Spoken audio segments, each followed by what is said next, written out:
जय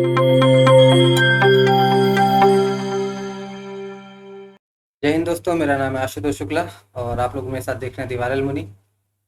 तो अभी जो कॉन्फ्लिक्ट चल रहा है इसराइल और हमास के बीच, तो ये स्पेकुलेशन लगाया जा रहा है कि ये फुल फ्लेज्ड वॉर में बदल सकता है, मतलब पूरी तरीके से युद्ध में बदल सकता है, ऐसा यूएन का बोलना है। तो क्या है पूरी न्यूज़, क्यों ऐसा बोला जा रहा है, चलिए जानते हैं। तो अभी जो न्यूज़ आ रही है कि आप लोगों ने देखा होगा कि पिछले कुछ दिनों से सबसे शुरुआत हमास ने की। हमास ने क्या किया कि इसराइल के ऊपर अपने रॉकेट छोड़ने शुरू कर दिए, जिसके रिटेलिएट करने के लिए इसराइल ने क्या किया, अपना आयरन डोम एक्टिवेट कर दिया। आयरन डोम बेसिकली उनका एयर डिफेंस सिस्टम है जो कि उन्हें बचा रहा था रॉकेट से, जो कि हमास द्वारा छोड़ा गया था। प्लस उन्होंने एयर स्ट्राइक शुरू कर दी गाजा स्ट्रिप पे और हमास के लोगों को मारना शुरू कर दिया। वहाँ का जो उनका जो मिलिट्री ग्रुप है उनके लोगों को टारगेट करना शुरू कर दिया। कई सारी बिल्डिंगें भी इसराइल ने तबाह की गाजा स्ट्रिप पे। तो अब यूएन का इस पे क्या कहना है कि the deadly exchange of fire between Palestinian militants in the Gaza strip and the Israeli military has escalated significantly with the UN fearing a full scale war. उनका ऐसा कहना है कि जो लड़ाई हो रही है बहुत तेजी से आगे बढ़ रही है और डर ये है कि पूरी तरीके से युद्ध में ना बदल जाए। तकरीबन 1000 से ज़्यादा रॉकेट्स जो हैं वो दागे जा चुके हैं फ़लस्तीनियन मिलिटेंट्स के द्वारा इसराइल पे। इसराइल ने भी एयर स्ट्राइक करी है गाजा स्ट्रिप के ऊपर। सोमवार से लगभग 35 फ़लस्तीनी और 6 तकरीबन इसराइल के लोग मारे जा चुके हैं, डेथ हो गई इसमें। ये रिपोर्ट, ऑफिशियल रिपोर्ट जो ये कह रही है। यूएन और यूएस का इस पे क्या कहना है, तो यूएन के जो सेक्रेटरी जनरल है एंटोनियो गुटरेस, उन्होंने बोला है कि ये it is a Gravely concern by the ongoing violence. तो हम इस पे नज़र बनाए हुए हैं जो भी चीज़ें हो रही हैं। फ़ोन पे बात हुई Israel prime minister Benjamin Netanyahu की और US secretary of state Antony Blinken की। उन्होंने फिर अपना जो यूएस के जो deputy assistant secretary of state हैं हेड आर्म, उनको भेजा है दोनों साइड से मिलने के लिए। अब ये जो deputy assistant secretary of state head arm हैं, ये हैं क्या, तो ये एक गवर्नमेंट ऑफिशियल हैं, यूएस गवर्नमेंट ऑफिशियल, और ये बेसिकली डील करते हैं इसराइल और फ़लस्तीन सब्जेक्ट पे। तो इनको भेजा गया ताकि ये दोनों पक्षों से बात करके आपसी सुलह करवाएं।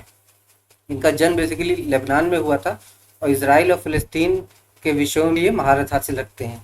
रिसेंट हाईलाइट क्या थे कि अभी जो वायलेंस है वो बहुत तेज़ी से ग्रो हो गया है ये दोनों तरफ से। तो पहले फ़लस्तीन के जो मिलिटेंट ग्रुप थे उन्होंने हमला किया इसराइल पे, इसराइल ने उसका पलट के जवाब दिया।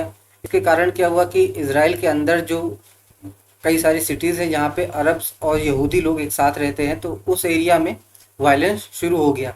काफ़ी जगह पे स्टेट ऑफ इमरजेंसी लगा दी गई। जैसे लोड एक शहर है तेल अवीव के पास, वहाँ पे इमरजेंसी घोषित कर दी गई है क्योंकि दंगे बहुत तेज़ी से भड़क रहे थे।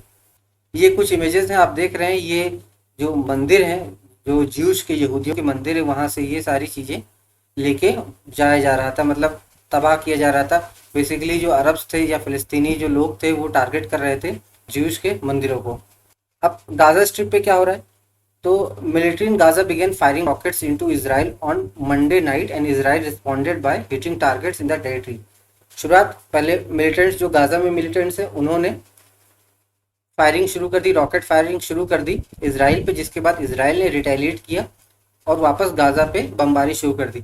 इसका एक सेपरेट मैंने वीडियो बनाया हुआ है, मैं आई बटन और डिस्क्रिप्शन में उसका लिंक दे दूंगा, आप जाके वहाँ पे पूरा वीडियो देख सकते हैं, पूरा मामला समझ सकते हैं। वेडनेसडे को क्या हुआ, इसराइल ने बोला कि हमने जो गाजा के एक जो सीनियर कमांडर थे उनकी आर्मी विंग के, उनको हमने मार गिराया है। नेतन्याहू ने कहा कि अभी ये शुरुआत है और आप लोग को गाजा जो मतलब जो मिलिटेंट ग्रुप है उनको इसका भुगतान करना पड़ेगा जो उन्होंने इसराइल की जनता पे जो आक्रोश या जो हमलावारी की है। अब हमास क्या है, हमास बेसिकली गाजा को गवर्न करता है। तो गवर्नमेंट बॉडी जो है गाजा स्ट्रिप की वो हमास है। हमास ने ऐसा बोला कि 360 लोग के आसपास इंजर्ड हो चुके हैं और 65 लोग अपनी जान से हाथ गंवा चुके हैं। ये गाजा स्ट्रिप से जो पिक है देख सकते हैं, यहाँ से एक बिल्डिंग को टारगेट किया था। बेसिकली 3 बिल्डिंग जो हाई स्टोरी बिल्डिंग थी उसको इसराइल की सेना ने टारगेट किया, उस पर बम्बार्डिंग की, एयर स्ट्राइक की, उसे तबाह कर दिया।